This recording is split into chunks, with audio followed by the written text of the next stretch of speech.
continues to deliver highlight reel moments, run after run. Immediately a fan and rider favorite. Abel Moga, the Spanish rider, the welcome he got into the finish area in Spain was nothing short of spectacular, and he is the first rider out of the gate for Ski Man.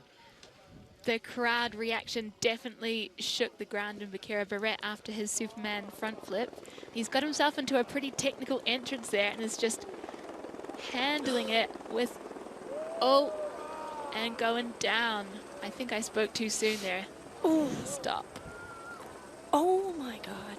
Holy, Abel Moga trying to self-arrest, getting himself onto his feet at the takeoff. He's straight back up. He looks like he can't believe it. Yeah, that's the international sign for I'm okay. He has just been for an absolute ride. That was like the best possible way he probably could have handled that, though. That was a really gnarly spot to fall. Yeah, and you could see him trying to self-arrest, but he did get himself back to his feet right before the lip of that last one that he just sailed off. Abel Moga, well, we were expecting fireworks. We weren't expecting that brand of fireworks from Abel. That was a wild start. That entry couloir had no room to shed speed at all. So he just went from 0 to 100 immediately, which is, you know, Abel's trademark.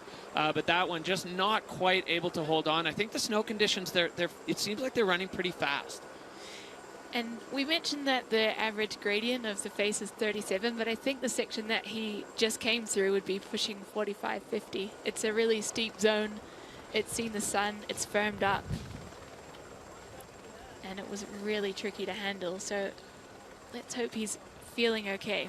I can't imagine what goes through his head when he's like picking out a line. You know, he's just like, I will choose the biggest thing. All right, so let's have a look here. Abel picking up a ton of speed, and then he tries to wash it off, but it just kicks him straight off that one.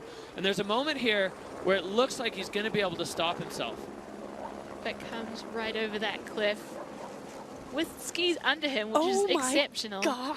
But it looks like he might have clipped that second stage with his hip, perhaps. I hope he's okay.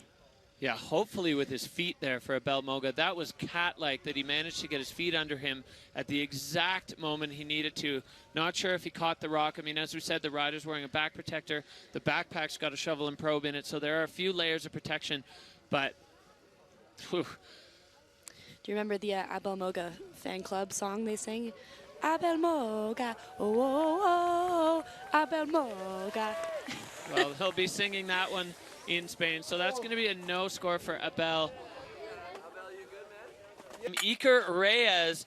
Iker getting ready to kick things off in spectacular fashion. He's 25 years old, granted a wild card into this event, and Iker Reyes is on course at his home resort. Yeah, Iker is a ski instructor here and a big part of the freeride community. He's a repeat offender in the Jam Extreme here and has taken home a second place before. He looks pretty comfy up there in the exposure, working his way through. Yeah, love this technical entrance, putting himself above this cliff that we've seen get a lot of play. Iker finding the transition there with a nice clean stomp, getting on that right foot to get way out here on the skier's left side. A unique take on this section, getting this lower piece and coming up short. Oh, Iker Reyes not quite with enough speed on that one. As we've kept hitting on all day, so many of these cliff features protrude way further out than the riders think from the visual inspection, and Iker coming up short on that one. Happy to see him taking that rock strike with his feet, though. And he's moving well. I think that was no issue for him. So maybe just needed a little bit more curry on that one, because he takes it, absorbs the impact with his knees, loses his ski. Well short on that one, but did well to, as you said, and absorb it and keep himself upright, because he was just clearing the next shelf of rock. And you can see even from this angle how far out the distance actually was. And I think he needed a bit more speed and quite a bit more pop, as you mentioned. That exactly shows the distance that he had to carry. And unfortunately, coming up a little short for the local Andorran wild card. Happy to see him up on his feet and collecting his gear here for Iker, and a big splash here.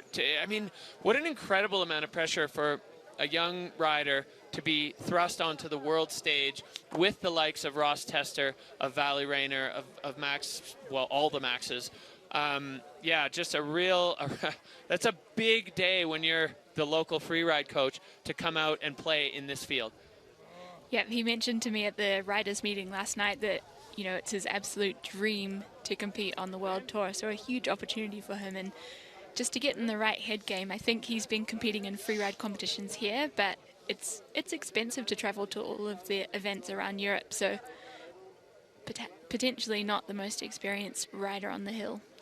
Yeah, and that kind of showing, just that shorting that one. I mean, it was, these riders put a lot of faith in their scoping and their ability to